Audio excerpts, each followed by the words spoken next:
Okay, we're going to try to film this. I am replacing the blade.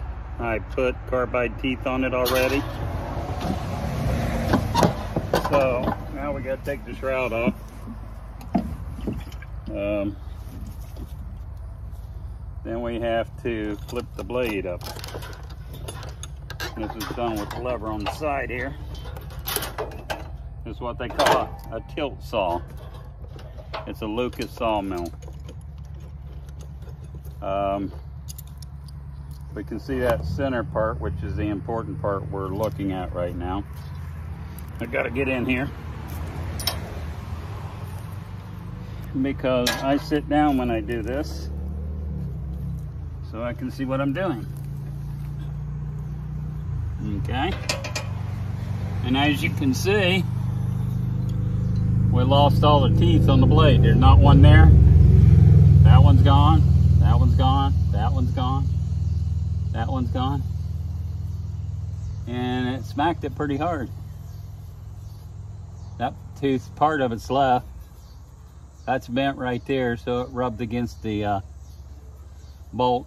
Right there, it smacked the tooth. Right there. So I'm gonna have to file that off straight now, because there's excess metal there now. First thing I have to do, because these are Allen screws, I have to go in here and clean the sawdust out of them, because sawdust builds up the more you're sawing. These are flush mount screws. I don't know if you call them bolts or screws. I imagine they're bolts because they got a nut on the other side. Screw I don't think does. Okay. So we got that cleaned out. Okay. Should be able to get our Allen wrench in there. Now there's a nut on the other side.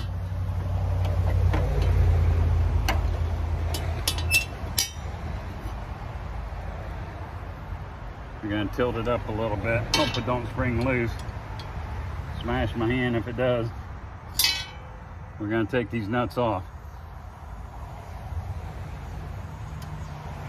This is what they look like, just a little nut. Okay, set it over here so we don't get it lost in the sawdust. Okay. Here we go again.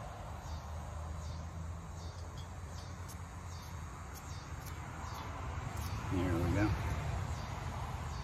That's the second one.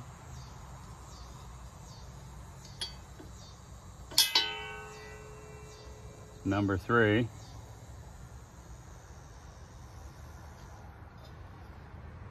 Okay. Number 4. Number 4. Thing hasn't slammed my hand in there yet. That's gonna hurt. And then we have number 5. Trying to get this done before it rains. If not, I'll have to come back and do this again. Okay.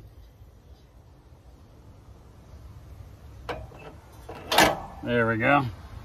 Now we take our Allen wrench. We have to very carefully so we don't strip these things.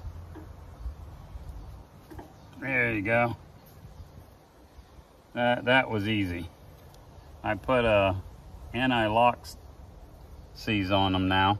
I used to not do that, and then I'd have to chisel some of these out because they get in there so tight from all the pounding of the saw blade.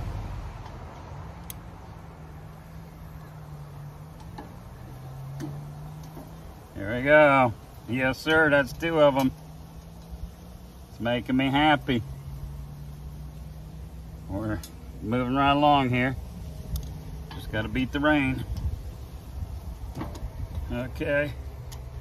And this is what they call a Lucas Sawmill. And from what I understand, it was built in Australia. And the Aborigines that take it out in the forest,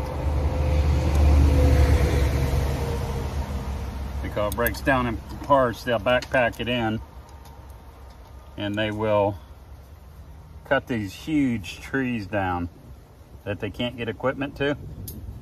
And then they backpack the lumber out, board by board. And no, their way of living's a little different than ours, I would say. Nowadays, I don't think we'd even think about doing that. I always felt one of these days it might get back to that, though. The way things go sometimes, it makes you wonder. Okay. New blade, new teeth. I put these on earlier this morning. There we go, we line it up. Got to be careful, we don't want this thing falling off and putting a hole in my leg. Everything I do's got some form of danger to it. It's just my life. It's the way I like it. I like to do things nobody else do. I try to learn all I can. It's like putting the teeth in these things. I figured I could do it. I just had to try it. Now I've probably done 10 blades. And sometimes I have a tough time because I kind of forget what I'm doing. How I did it last time. But eventually, I'll remember it. And I'm hoping when I put that film out there, if anybody else has any better experience at it, they can help me along. Man, that would be sweet. Because that's how I learn, you know. I learned that way all my life. There wasn't any book on how to do it. So even a little film would have been nice.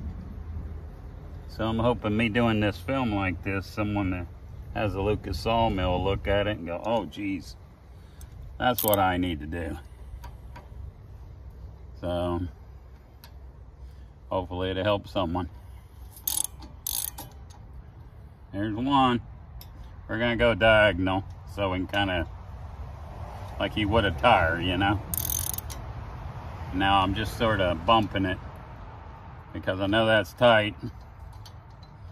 And I know this nut I put on is going to hold it. And I'm sorry y'all can't see me putting the nuts on the back, but I'm just having problems with my tripod. I guess I could hold it with my hand. Okay. That's it as far as that.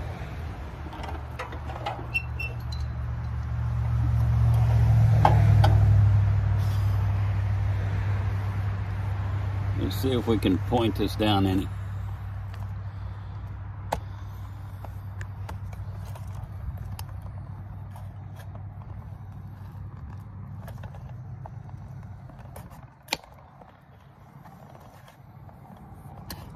Okay. There we go, guys. You can see it. What I do now. Not much room in here. But I put these on. Keeps that bolt from working its way out. I actually think that's a pretty neat safety device that they did. What's pretty cool about this sawmill too is right here I can take the blade off, and I have a sprocket that I can bolt onto this. And then I got a 6-foot bar I stick in here and run a regular chainsaw bar. And sprocket goes right here, the bar goes this way. And that way I can cut countertops and tabletops, and I can do all kind of stuff with this. I'll never forget the first day I got it. They didn't send my tracks with me, and I was so upset. So I took some 2-8s and I made a 4-8 And then I put an aluminum track on it. Just a 1/4 inch aluminum bar on the side.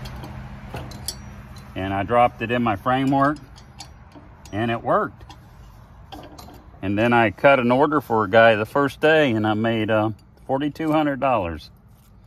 And I thought, geez, this is sweet.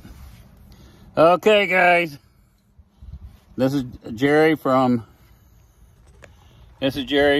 Ami and Jerry's place.